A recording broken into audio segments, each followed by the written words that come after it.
महाराष्ट्रात आज एक प्रश्न पुन्हा पेटलाय. हा प्रश्न केवळ बिहार भवन बांधण्याचा नाही.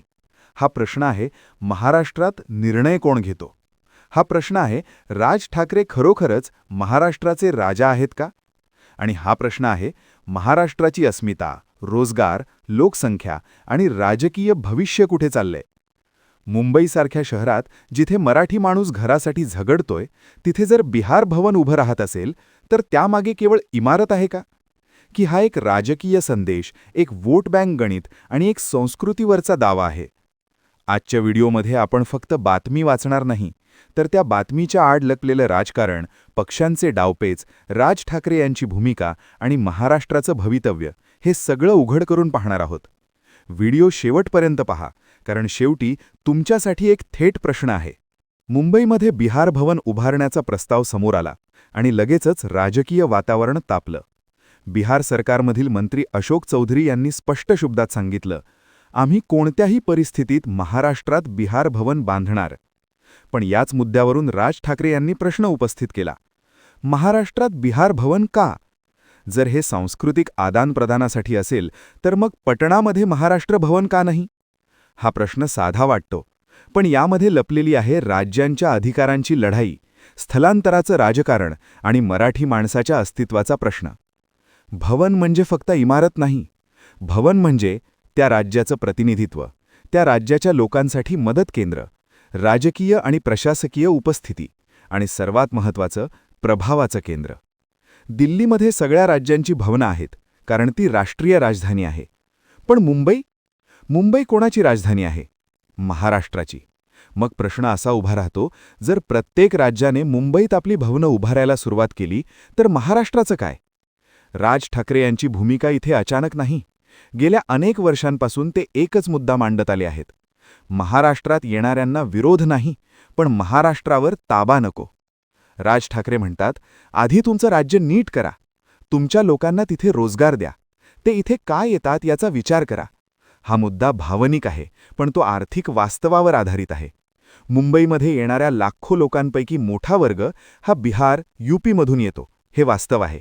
पण प्रश्न असा आहे, या स्थलांतराचा फायदा कोणाला आणि तोटा कोणाला. स्वस्त मजुरी, अनियंत्रित लोकसंख्या, स्थानिक तरुणांसाठी कमी संधी आणि राजकीय वोट बँक, हे सगळं एकत्र येतं आणि मग मुंबईचं सामाजिक संतुलन बिघडतं. बिहार भवनचा मुद्दा भावनिक वाटतो, पण तो पूर्णपणे राजकीय आहे. एका बाजूला भाजप आणि मित्रपक्ष ज्यांना उत्तर भारतीय मतदारांचा मोठा आधार हवाय. दुसऱ्या बाजूला मनसे, जी थेट मराठी अस्मितेचा मुद्दा उचलते. आणि मधोमध काँग्रेस, जी सांस्कृतिक आदानप्रदान अशी शब्दरचना करून विषय सॉफ्ट करते. पण वास्तवात ही सगळी खेळी आहे निवडणुकांसाठी मतदारांची नोंदणी मजबूत करण्याची. हा प्रश्न मुद्दाम विचारला जातो, कारण राज ठाकरे सत्तेत नाहीत, पण तरीही त्यांच्या एका वक्तव्याने संपूर्ण राजकीय वर्तुळ हलतं. हेच दर्शवतं, सत्ता नसली तरी विचारांची सत्ता अजूनही राज ठाकरे यांच्याकडे आहे.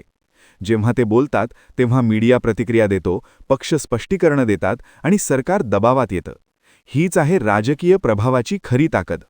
मनसेचा मुद्दा बिहार भवन तोडा असा नाही, तर जर बिहार भवन हवं असेल तर सर्व राज्यांसाठी समान धोरण ठरवा.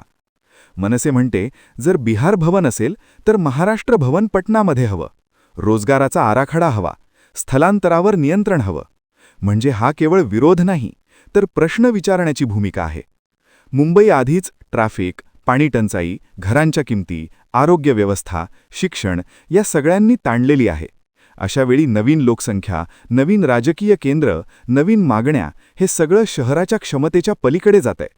राज ठाकरे यांची लढाई ही फक्त बिहार भवन विरोधात नाही, ती आहे राष्ट्रीय राजकारणात महाराष्ट्राचं स्थान काय. आज दिल्लीमध्ये निर्णय होतात आणि महाराष्ट्राने ते फक्त स्वीकारायचे. हा प्रश्न राज ठाकरे थेट विचारतात आणि त्याचमुळे ते काहींना अस्वस्थ करतात.